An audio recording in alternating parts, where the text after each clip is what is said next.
The history of Catalonia is a constant struggle against an oppressing Spanish political and judiciary system, headed by tyrannical monarchies, fascist dictators, corrupted politicians and bankrupted governments. For centuries, the people of Catalonia have attempted to recover the rights and freedoms they lost under Spanish domination, to continue developing a democratic and prosperous society open to the world. Catalonia's privileged location alongside the Mediterranean coast gave birth to a cultural community with an economy mostly based on agriculture, production and trading with other nations. No wonder that Catalonia developed and published the first international maritime law book, which regulated sea trade for more than 700 years, becoming the basis of today's international mercantile law. The birth of Catalonia as a cultural and political nation started more than 1,000 years ago. The Catalan flag, first parliament and Catalan constitution are some of the oldest in Europe today. In contrast, Spain's current national flag and first ever attempt of a Spanish constitution are just over 150 years old. Actually, the first time Spain began to take political shape was in the 15th century with the creation of the Hispanic monarchy. Born from the marital alliance between the two most powerful Catholic monarchies in the Iberian Peninsula, Queen Isabella of Castile, a crown of absolutistic tradition with its capital in Toledo, and the King Fernando of Aragon, a crown of parliamentarian tradition formed by a federation of kingdoms and the Principality of Catalunya, which its capital city Barcelona was also the crown's capital. Despite becoming a part of the Hispanic monarchy, the Principality of Catalunya continued enjoying its own independent parliament, laws and currency for another 250 years. Such was its political independence that Spanish monarchs were obliged to swear obedience to the Catalan constitutions and laws, something completely unusual in medieval Europe.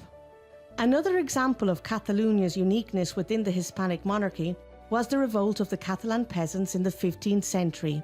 It meant the end of many nobility abuses, such as the right of the lord to be the first one to have sex with a peasant's bride on her wedding night. According to UNESCO, the Catalan peasants made the first modern social revolution in human history. In contrast, in the Crown of Castile, nobility abuses and privileges continued for another 400 years. In 1641, after decades of bad governing by abusive, corrupted and bankrupted Hispanic governments, the people of Catalonia raised arms against Hispanic authorities and, in an attempt to recover Catalonia's independence, proclaimed the Catalan Republic. It was a new peasants' revolution that became known as the Reapers' War. In 1705, the conflict would explode again in what would be known as the War of the Spanish Succession. It was an international war between two opposing social, political and economic models. One bloc was led by the crowns of Castile and France. They represented imperialism and absolutism, with a powerful noble class mostly enriched through colonial plundering and tax collection. The second bloc was led by the crowns of England, Austria, Holland and Aragon, with Catalonia as the crown's leading player. This second bloc was characterised by a rather federalist and parliamentarian tradition, with an economy strongly based on production and international trade. The people of Catalonia fought till the last moment to defend their social, political and economic model. But on the September the 11th, 1714, after a 1.5-year siege, the capital city of Barcelona was occupied by the Castilian and French troops.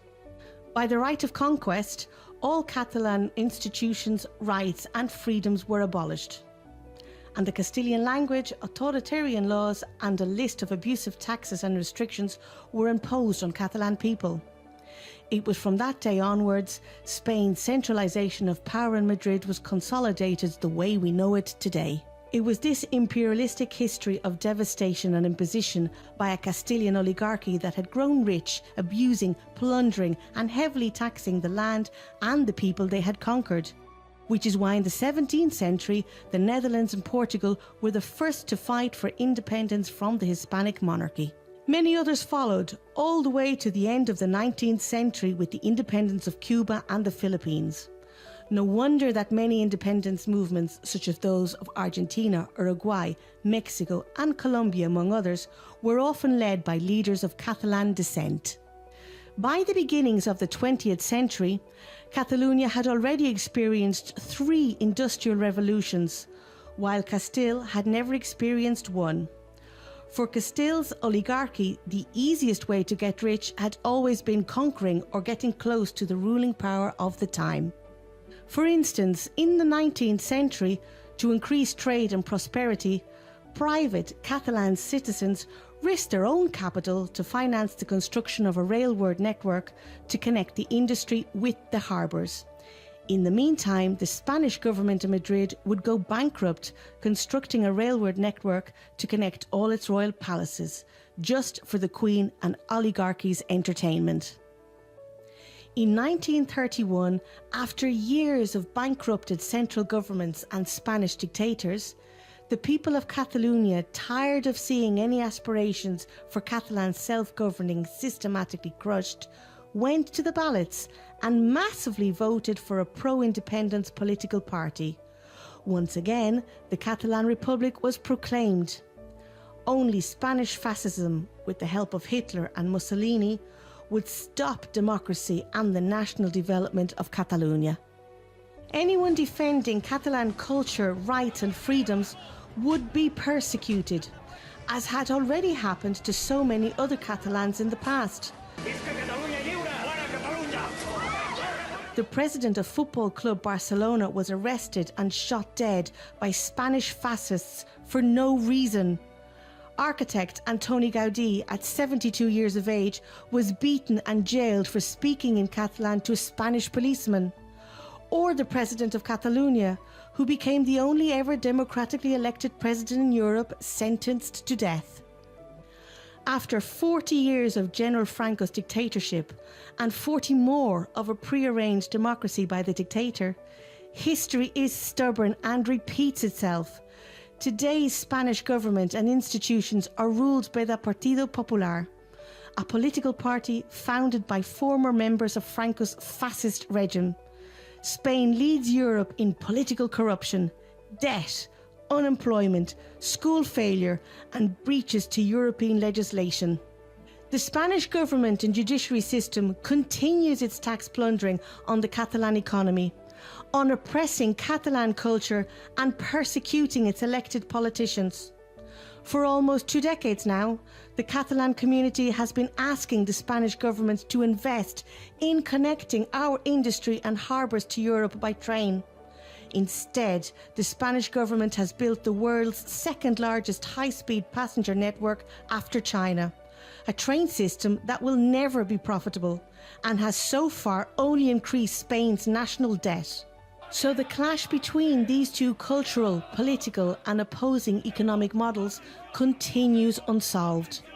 Today, over 80% of Catalonia's citizens agree that the best way to decide on the future relationship between Catalonia and Spain is through political negotiation, followed by a referendum, like the one the UK and Scotland agreed on. Unfortunately, due to its history, Spain has never developed a true democratic political culture. For Spain's ruling power, negotiating has always been seen as a weakness. A conqueror has no need to negotiate with his adversary. A conqueror attacks his adversary till this fully surrenders. That's why for the last decade, Spain's only response to all proposals from the Catalan Parliament to negotiate a democratic solution have been no.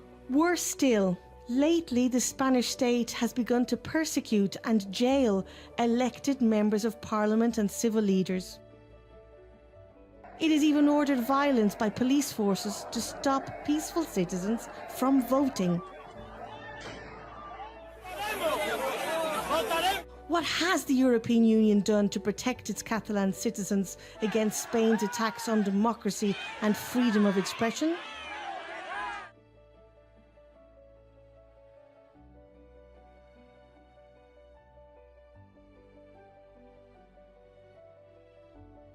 By supporting a democratic solution to this conflict, you are defending basic international human rights.